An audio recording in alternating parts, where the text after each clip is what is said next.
Good afternoon, everybody. Welcome to the March 12th, 2025 CALPADS Q A. My name is Paul Higgins. I'm a data analyst working at CSIS supporting CALPADS. I think that hits all my big ones.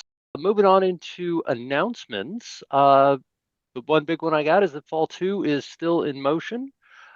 The scheduled end date for it is still the 21st of March. So we are just, I don't know, about 2 weeks away from it. And that's rapidly approaching. I know that we still have just under 100 LEAs that have not started, but we have less than 1,000 that have certified. So I would really, really emphasize that that needs to be a priority. I don't see the deadline being shifted again. It's already been moved back several weeks to accommodate us. So I don't anticipate that it would happen again. Moving on to builds. I know we did have a build yesterday, but I'm going to leave that to Angela to talk about. I didn't see any flash messages since last week, so I think we're clear on that. Angela, would you like to talk about builds, bugs, and anything that may be happening there? I'd love to. Thanks, Paul. We did have a deployment yesterday. Only one production bug went in, so not a lot of activity there. Next week is the deadline week, Paul, so we only have a week and a half left. And we do not do deployments during deadline week. So Gary, if you were to go down to the active issues and type in 3.8 in the search box, it's kind of one really old one and then a couple new ones, but these are all fixed and ready to go. So we're going to ask to get those patched tomorrow since we're not having another deployment between now and the deadline. So the 3.8 is a fall 2 report. And just another thing, we are a little bit short-staffed here today. Alex and Matt are out. We believe Sean is not going to be able to join us today. So I think we just have Dominic from the CDE SPED department on the CDE side of the house today. And just remember, don't annoy him. You know how violent he can get. Poor Dominic. All right. Getting back into it, I think we're done. Dominic, did you have anything for the group? I don't think that this was an on week for you for your Q&A. Did you have anything for the group? No, I don't have anything at this time. Perfect. Thank you. All right, jumping over to the Q&A box. We're going to start with Mika at 303 Q1. Can I use state course code 9215 as a placeholder course for a student?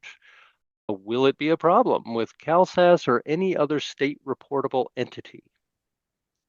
Well, let's see, 9215, and Gary's pulling that up. A free period, no education content. Generally, that's not reported to CalPADS. It's an available code, but it just won't be reported anywhere. As a placeholder, okay, if that's their only course, though, I think that that might trigger the lack. No, it won't, because this is there. I don't believe it will cause an error, but the student will not be included in any reporting. Anybody else want to weigh in on that?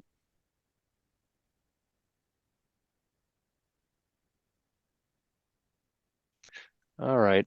Mika, I don't want to leave you just hanging out there with that. So if you put in a service desk ticket, attach my name to it, I will look into that just to make sure that it's not going to trigger any, it won't trigger any CalPADS errors, and I'll have to forward it on for anybody to look at for the CalSAS assignment monitoring stuff. But I don't think that it will cause a CalPADS error, no. All right, moving on to Eva 303 Q1. Hello, I have two SPED teachers at my elementary LEA who are not listed on the 3.6 report, but the teachers are listed in the 4.4 and tied to the LEA. What could be the reason they are missing from the 3.6? Elbows up down there has a good question. Is it a preschool teacher? And Eva replied, yes, they are preschool SPED students. Okay, that explains it. SPED or preschool staff are not reported. Pure and simple. We don't expect to see any teachers reported at a preschool site, and if the teacher's only assignment is teaching preschool students, I don't believe we want to see that either. And I think that's covered in the Fall 2 roadmap in the CALPADS user manual under who not to report. But yeah, if they are preschool staff, that's why.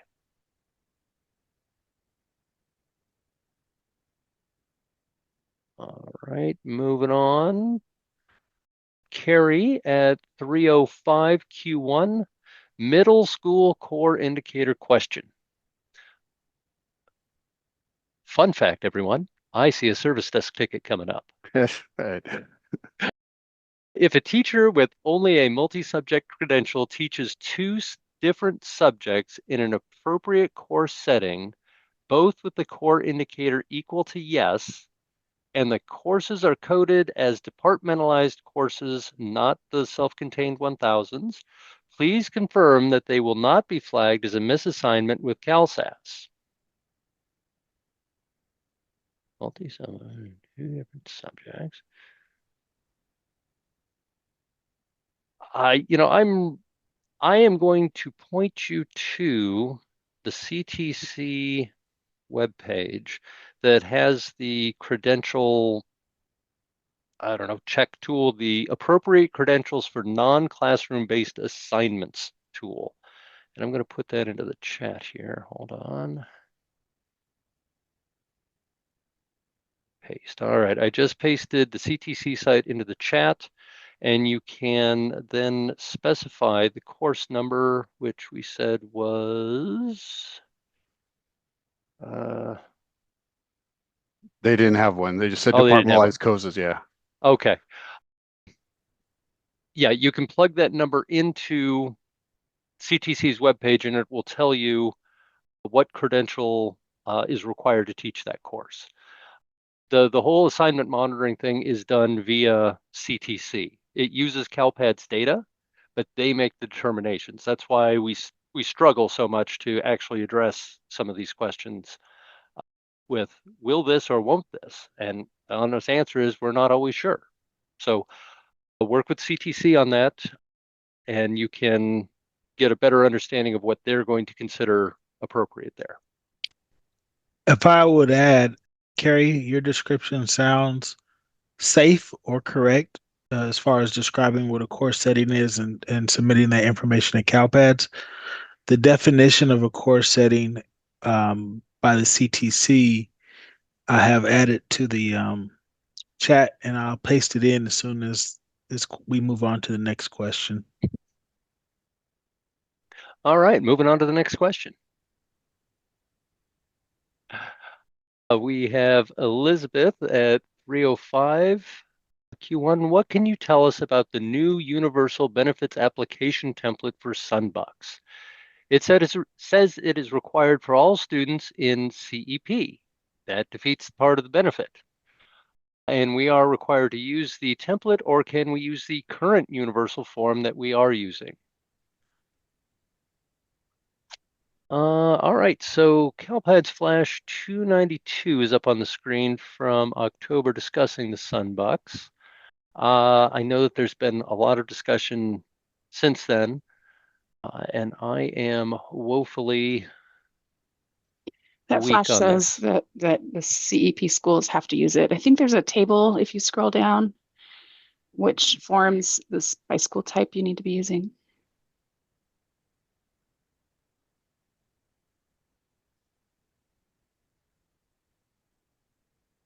Thought there was. There's something about CEP schools, but Oh, here it is. It's on the CDE website is where I saw that. Oh. I'll put that in the chat so you can click on it, Gary. okay.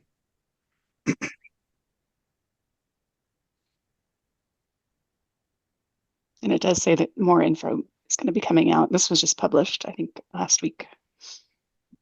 All right, good. So this is the more updated site than the Flash at the moment, or is the Flash This is supplement? Or newer than the Flash, but I think they say the same thing. okay, So can't use that old alternative income form for the SEP schools or Provision 2. all right. Well, Elizabeth, I would recommend referencing this. And if you still have a question, put in a service desk ticket, and we will either be able to address it or we'll be able to send it on to CDE to be addressed. And it looks like Nate is answering you via text, so he's going to take that over. There's Moving on. Yep, go ahead. in the same CD web portal, there's actually a Sunbuck Summer EBT web page. It has a lot of information on there, and they are updating the AIF because it doesn't, the way it's worded, the current template doesn't exactly identify those students who would meet the requirement for income eligibility. So when they update the template, that is going to be the one that's recommended for LAs to use. Perfect. Thank you, Nate. Moving down to Corey at 307 Q1. The end of year reporting roadmap shows the order of certification to be end of year 3, 2, 4, and 1. Is this the correct order? I was instructed that the certification order should be 2, 4, 1, 3, as this matches the order of the submission. You're on the right chat, Gary. It is listed in there. Okay. I don't see it.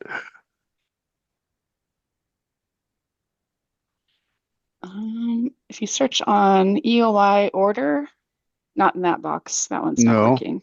Oh, that's right. Yeah, use Yeah, that top other right. search. Yep. Yeah, use that one. I don't know if we. Yeah, we need to take that other search bar out because it's just confusing people. Yeah. Order. 3241 order of EOI order is what I searched on. Submission. Oh yeah, there it is. EOI order. There it is. Right here. Yep. So it says 3241. But those are just a suggestion. So if you, Corey, if you have a preferred order, it doesn't hurt anything.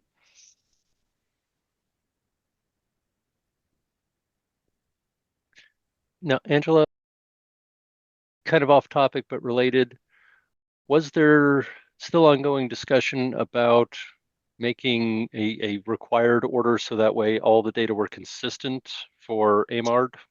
Oh, it got way more extreme than that, Paul. They want to make Oh, one God. end of year submission. That's Ah! right. And I started, my hair lit on fire, and I said, no, don't do that. So more to come on that. I think we kind of stalled out because it got pretty extreme.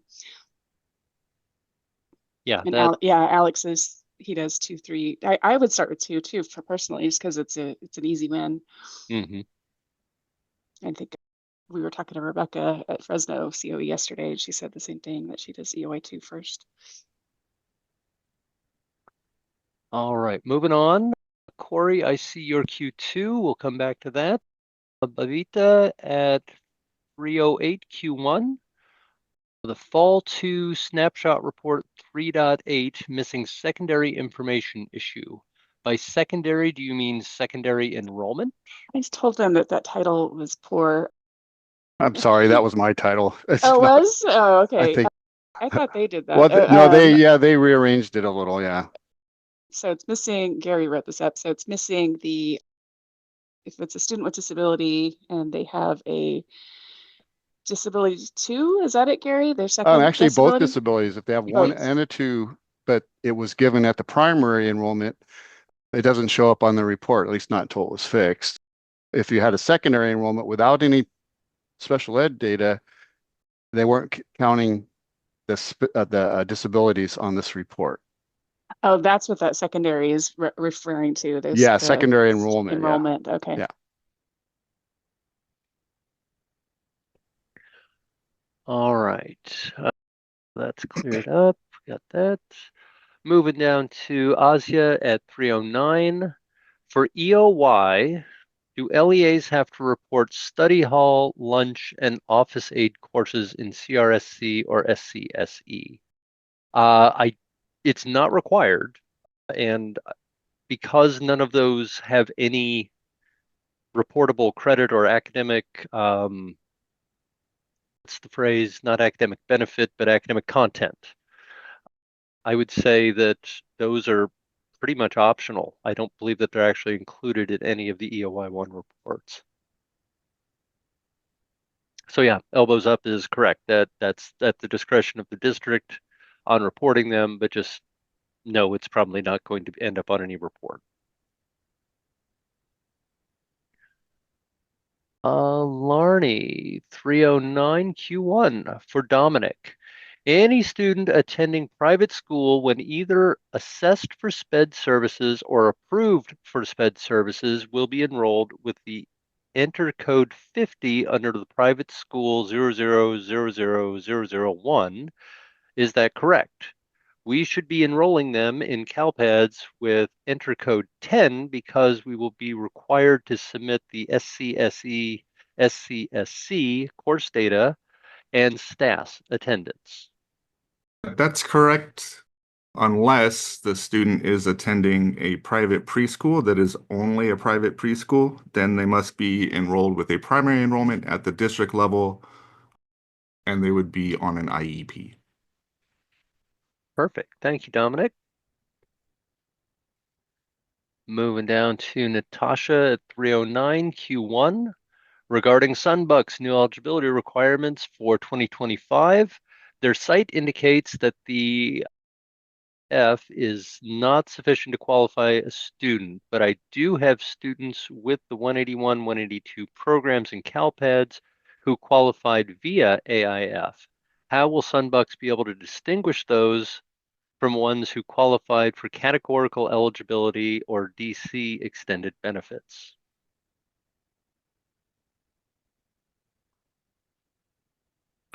Don't know that we have anybody on this call that can answer that, Natasha. It is going to be covered in the regional meetings later this month. I know that, but unfortunately, Sean couldn't join us today. So if you don't want to wait till the regional, you could put in a ticket and we'll see if somebody over there can answer for you. Perfect. Thank you, Angela. Cheryl, 310 Q1. Is there an issue with SENR 650E4? I've had several new errors for the students that have been with us for quite a while, but never identified as a student with disabilities until now. Paul, I'll jump on that one. Cheryl, I have your ticket and I have a question in with the requirements team because I saw the student that you questioned, and I have another ticket with very similar circumstances where they had special ed data back from 2020, 2021 with an eligible and not participating with a code 31 exit. And the reason this is just now showing up is, and Angela can correct me if I'm wrong, I think they just added some new language to this error and it was implemented yesterday in yesterday's build, because that's why this error just all of a sudden started popping up for you and another LEA that put a ticket in. The reason I have a question in with the requirements is because the students had eligible not participating, and it was at an other LEA back in 2021, and they did re-enroll in 2024 or 2023 at a different LEA. I'm not sure who's supposed to correct that error, and maybe Dominic can help out here. It would depend. Yeah, okay.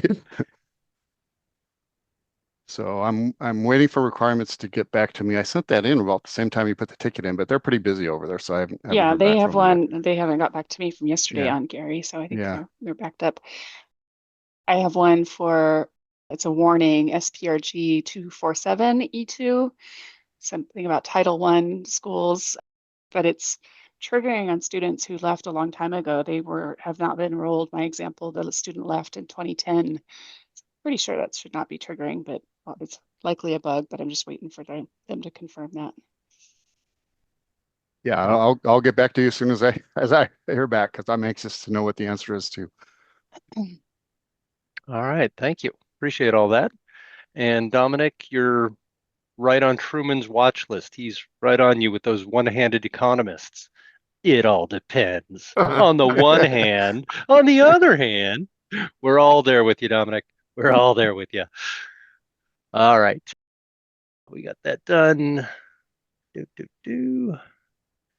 Elbows up at 317 for Dominic, my usual SPED question. And I'm assuming this is our SPED user manual. Yep, the SPED data guide. About 90% complete. I had to verify a few things with some of our unit members who deal with the state performance plan and the federal reporting. Got that done, and I've been working on the timeline compliance workshops that we've been holding up and down the state. So once those wrap up next week, I should be able to finish the remaining portion of the guide, get it cleaned up, and get it off to the approvers. Excellent. Good news. Thank you, Dominic. All right, moving down to, and I apologize if I destroy this name. I believe it's Yangzhou at 322. Hello, my district participates in the SEP program, and 24-25 is our base year. We've been using the AIF to set up our students' annual updates and collect the family income information in the school year. This week, our food services director forwarded us an email saying that there was a new form called the Universal Benefits Application. According to that email, this form needs to be collected annually for Sunbucks eligibility and may also be used for LCFF purposes. Do we need to change our current practice on how to collect our income information? Is there any guidance from CalPADS? The short answer is yes, you will need to change some processes. The longer answer is this is discussed on that webpage that we referenced, and it will be discussed in the quarterly meetings as well.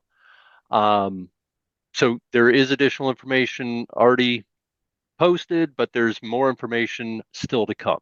So, but I believe, yes, you will need to amend your internal processes on forms that are distributed annually.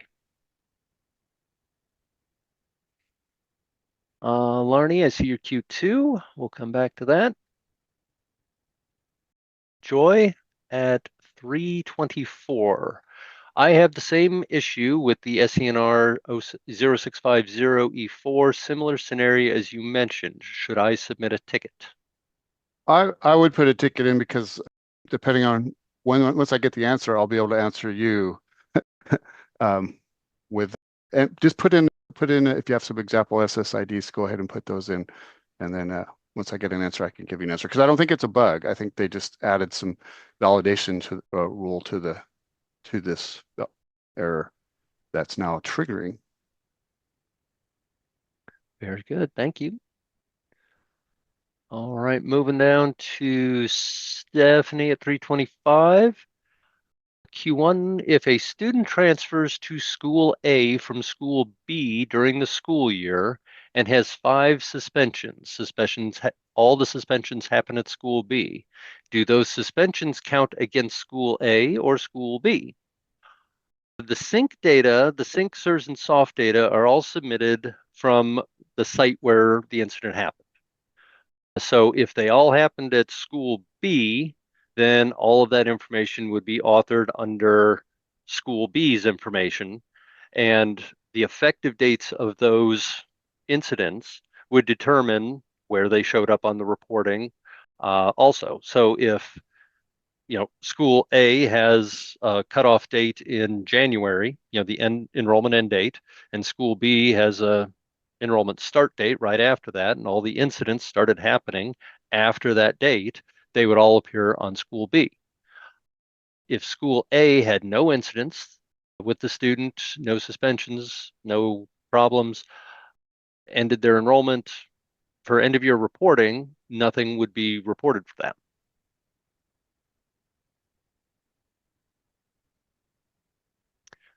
All right. What's that? Okay, going back up to Corey 307, Q2. The general reminder section of the end of year reporting roadmap states that summer graduates and enrollment records for fifth year seniors are to be posted by August 15th. However, the end of year deadline is August 8th. Is August 15th correct date, or was this left over from the 23-24 academic year?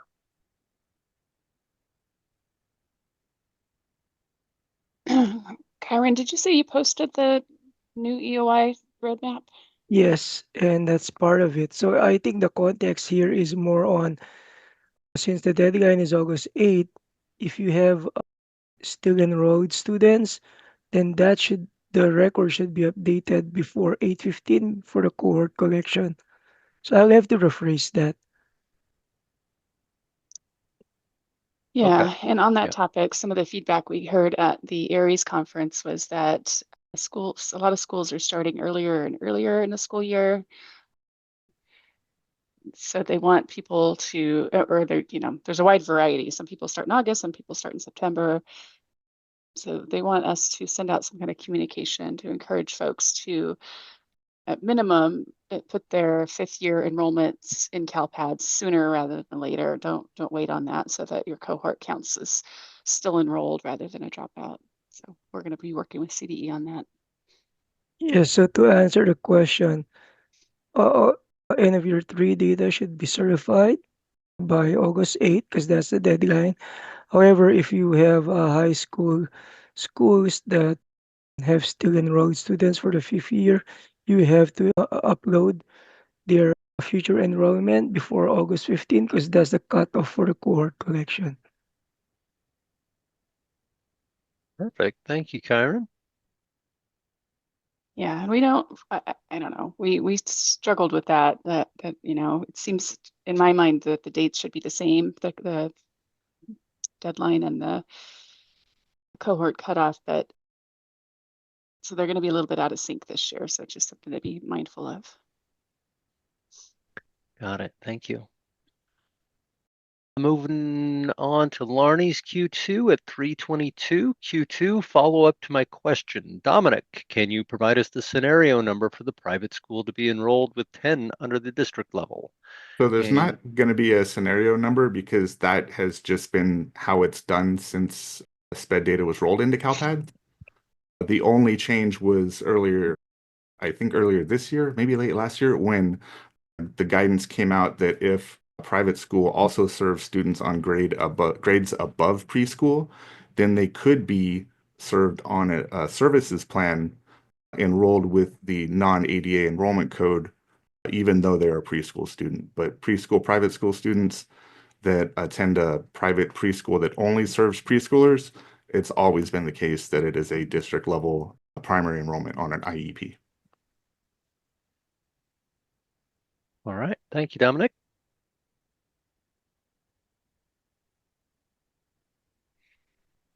All right, Lethea at 330 Q1, piggyback question from Asya. If students receive a grade for study hall coded as an elective course, are these required to be reported? We have two state course codes for study hall / homeroom 9207, 9217. 9217 has elective credits or grades, and it is also required that the teacher is credentialed based on a bachelor's degree. So I would say yes, you are required to report it, and it will be subject to CalSAS monitoring as well. All right, thanks, Nate. Appreciate that. All right, it is 3:32 and our Q&A box is empty. Rebecca from Lancaster had a comment in the chats about the LEAs that have not started fall 2 yet. We are down to 84 as of this morning. It's still a lot. So I'm with you, Rebecca, with expressing concern because not only do they have to still resolve all of their errors, but then they have to reconcile their reports. And there's a week and a half left, and there's not going to be an extension to the deadline. So I checked, and a lot of them were little charters. So I think they could probably get through that pretty quickly. But I saw at least one county office on there But yeah, it's not a good place to be this close to the deadline to having not submitted any data for fall 2 yet. But I'm And sure no one on this call has fallen into that particular, sandpit. I think that everybody here is ready to be certified, right? I If not. I almost talked about that at the beginning of this call. I thought, oh, the people that haven't started yet don't come to the Q&A. No, probably not. And then there's some chatter on there about making one end of year submission. And I heard some really good arguments for it. So that was just my initial reaction when they said that. And that's only because I get a little bit jittery when they talk about major upheavals in CalPads because we are the front line if anything goes wrong. So not to say I dismiss the idea altogether. There's probably some good reasons for it. So more info to come later on that. Yeah, it just sounds like a beast. Yeah. Yeah. We have a little bit of post-traumatic stress disorder on client services with major changes in CalPads.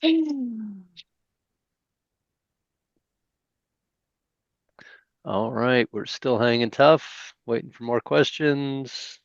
Rebecca said she certified 2 days early from the original deadline.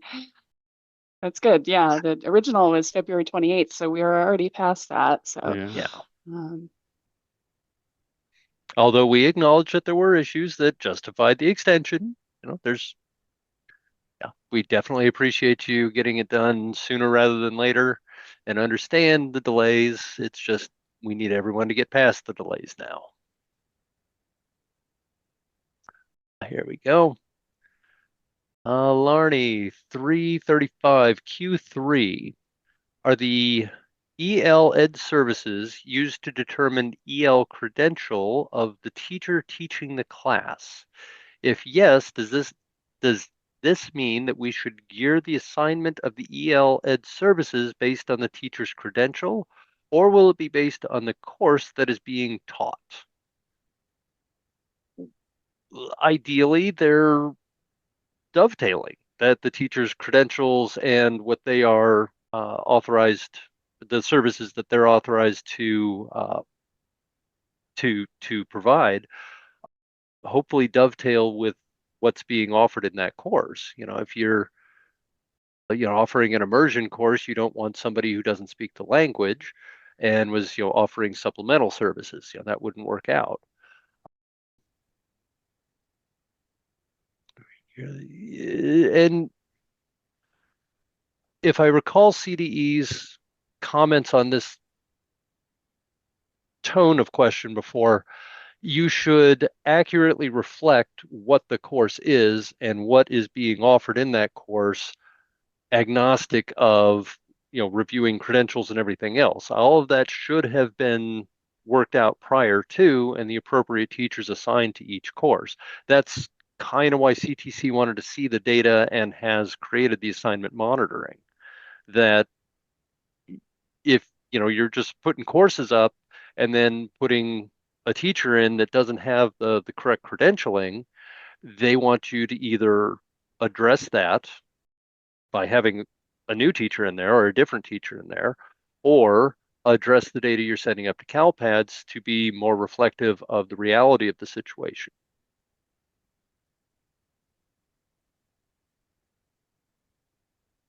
Thanks, Rebecca.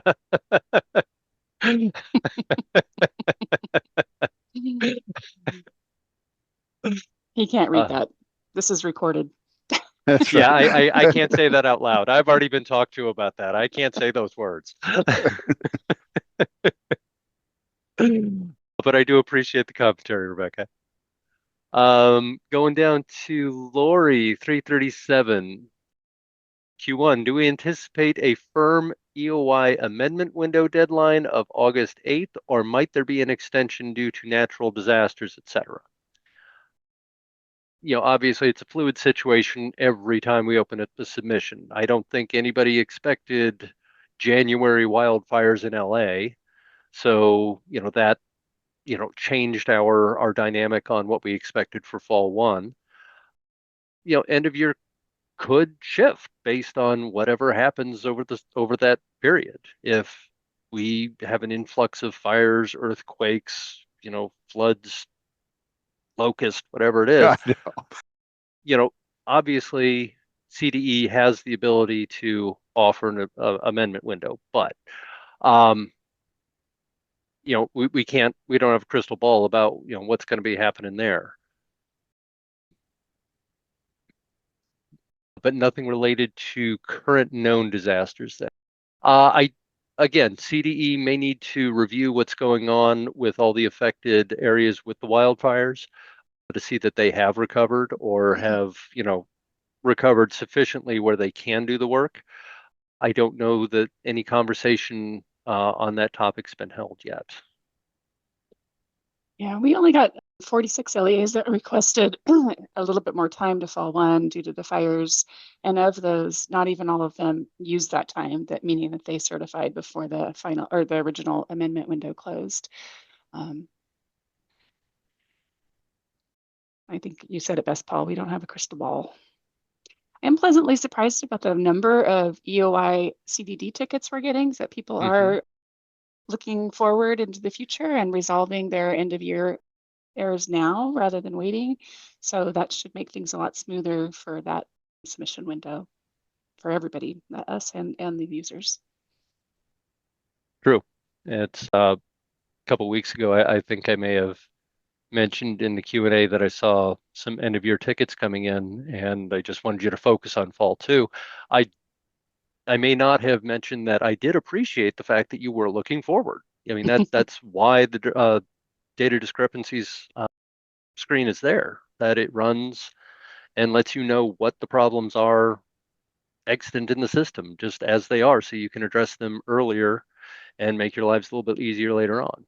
But yeah, sometimes you do need to focus on the now instead of on the future. Even after you said that, Paul, I started thinking about it, and oftentimes it's two different people, right? A lot of the EOI That's tickets very we're true. getting are from the SPED office folks, the people working on the SPED data who aren't the same people working on fall 2 generally. So That's very true. yeah, either way, it's working out. And as people get used to using it, it will just become part of the Yep. natural flow in CalPADS. And So, Judy just said the same thing in the chat. all right, getting back into the Q&A box here, Yadira 339 Q1. Just for clarity, with the new UBA, it was mentioned that we may have to change our practices in collecting income information. For example, will we have to not use Rocket Scan and only use the UBA form, being a SEP school? Again, you have exceeded my knowledge in this topic. I am not familiar with Rocket Scan or replacing it with the UBA. So I think that will come in future guidance and hopefully will be discussed at the quarterlies. Yeah, I'm not sure where to go with that one, except that additional guidance will be forthcoming that will hopefully clarify this for us.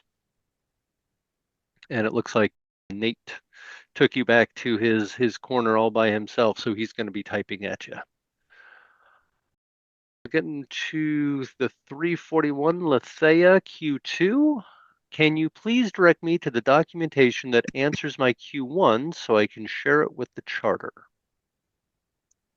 All right, let's see what we got here.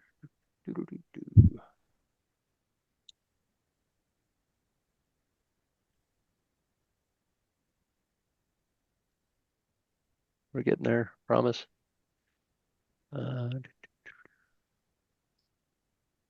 All right, so if students receive a grade from study hall coded with an elective course, are these courses required to be reported?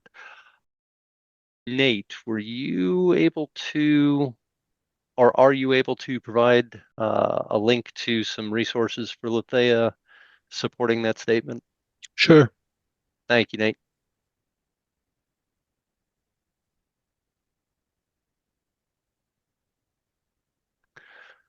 All right, and with Nate taking care of that, our Q&A box is empty again, and we have 17 minutes left.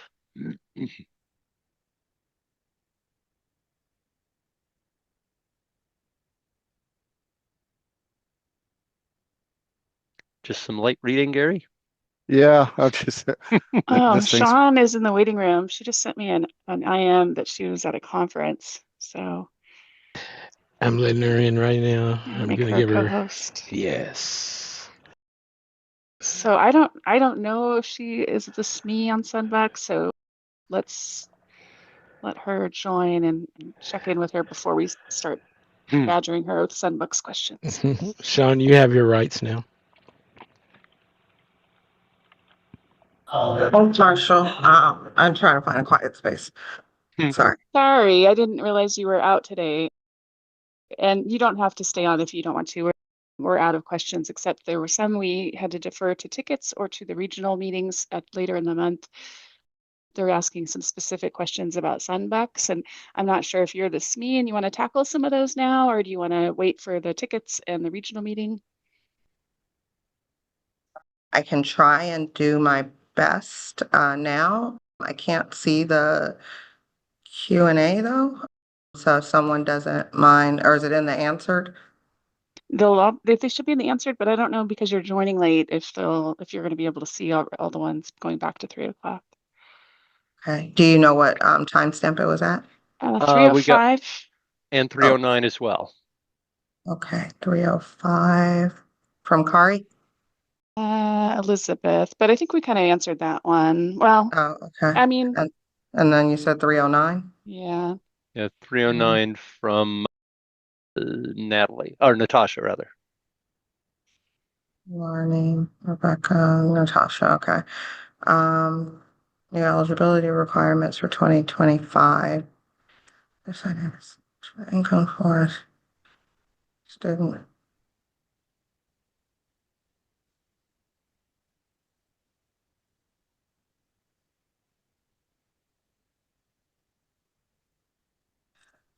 This, Natasha's question is going to be in the Sunbucks flashes. And I want to say it's the last Sunbucks flash that we put out. Is that the October one, That specifically, 292? I believe so, because it speaks directly to the 24-25 school year and not the 25-26 school year. And so with her question, I believe she's speaking to the 24-25 school year is the way I'm reading it, because she's talking about the current. And so this is, thank you. And so these are the parameters then within this flash to be able to put in place and the collection for it. And then also, I believe it's when the SIM file is submitted as well too, is further down.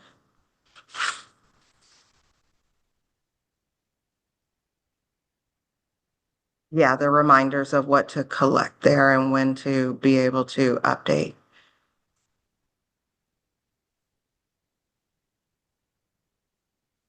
And so,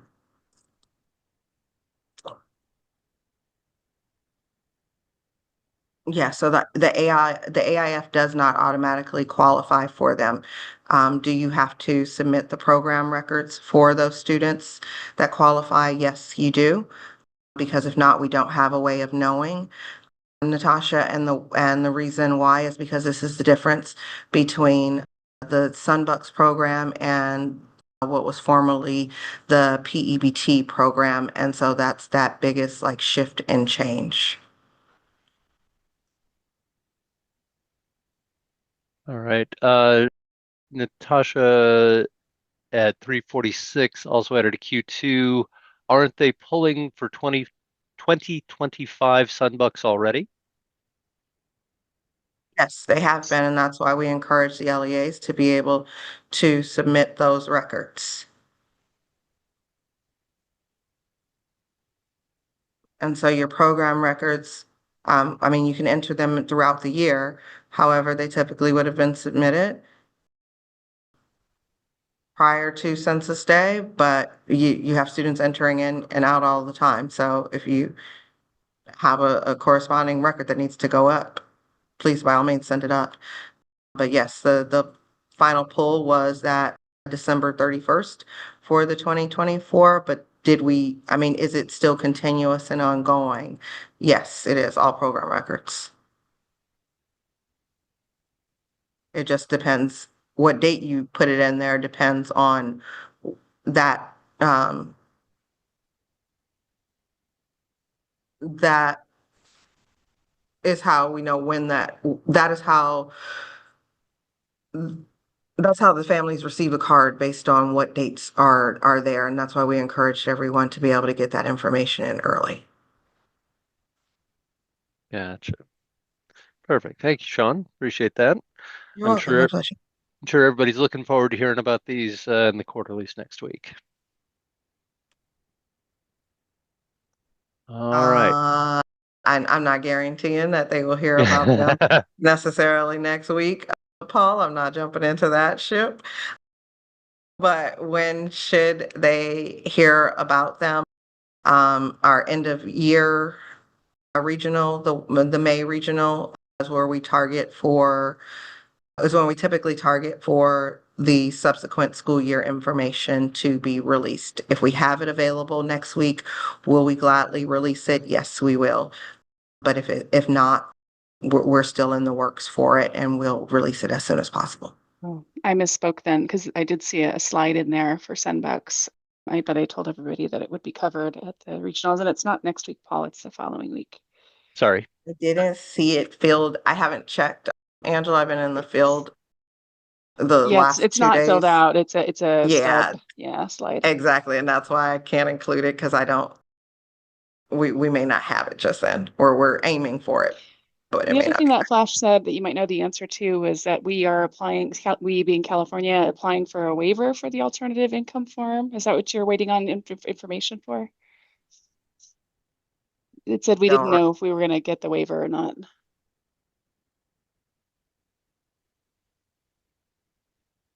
that's a great question. I don't recall what we're waiting on in this instance. I'm literally just hopping into, so Yeah, I yeah. don't. Sorry, I know there's a lot of It's okay. context switching for you. Yeah, I literally just got done presenting. I took the heels off. That's all I got right now. I was like, I'm sorry. Brave of you to wear heels to a conference because I know you end up walking a lot. Carpet, but then I switched to the flats. And sorry to interrupt. Natasha at 351 came back with the Q3. Sunbuck's email response to me was that we did not get the waiver for the 25-26. And that jives with my memory, Natasha. I thought I'd heard that somewhere too, but I didn't find a more recent flash that talked about it. I believe the waiver was in regards to the timeline, how we went to December this year. I think we were trying to have a waiver to I agree extend the with me. timeline further. Yeah, the flash says California is again seeking a waiver to use the alternative income form to determine Sunbuck's eligibility for students enrolled in SEP and Provision 2 and 3 schools during non-base years. That's only in the provision to those schools though. So although we may have not gotten the waiver, again, it's only for that subset of schools, but does that mean that you just don't submit any records? No. It doesn't mean that.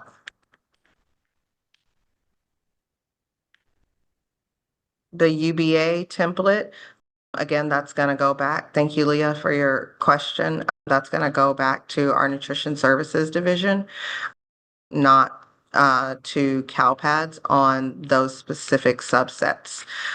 So is our Nutrition Services Division releasing information? Yes. They're trying to be a lot clearer in their information and providing it timely. For the CALPADS collection, though, of program records for 24-25 is the most up-to-date information that we've put out. And Angela is correct that is in the flash for 292.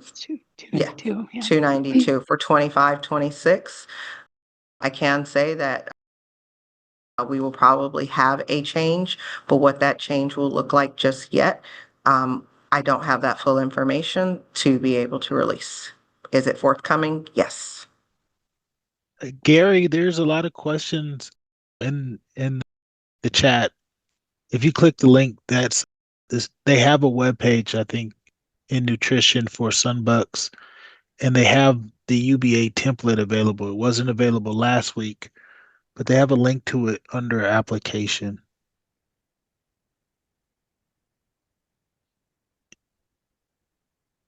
Here. Yeah, there's a template so people can look at it and see what's on it. And there's a lot of good information on this portal. Good resource, Nate. Thanks. All right. We are at 3:54 with no new questions in the Q&A box. Although we have been entertaining ourselves with a very lively discussion of Sunbucks, which is not a sentence I would usually expect to hear pass my lips.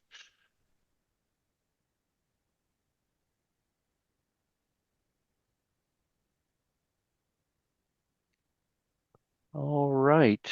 Well, if we don't have anything else, I say we call it and give you back 5 minutes of your life. That is great. FYI, I'm not here next week either. I Oh, will be boy. presenting at, I will be presenting if you're a Power School user and you are going to their user conference at Disneyland, I will be, I'm not at Disneyland, but I'll be there presenting. All Sorry, right. I Well, forget you guys can't see my calendar. all right, everybody. I appreciate you being here today. It's been a good Q&A. If you have anything that needs resolution before the next one, please submit a CalPAD service desk ticket and we'll get to you as quickly as possible. Otherwise, we'll see you back here next week and stay safe.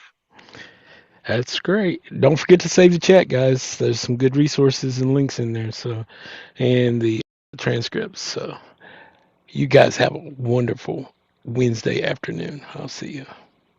Thank you, Marty. All right. Sir Marcel, #1 fan to everyone. Thank you, Marcel. That was a wonderful conclusion. And Alex is something. I have to make I think I'll make a song about Alex. All right. All right. I'll Bye, see you Marcel. guys later. Have a good one. Goodbye. Bye bye.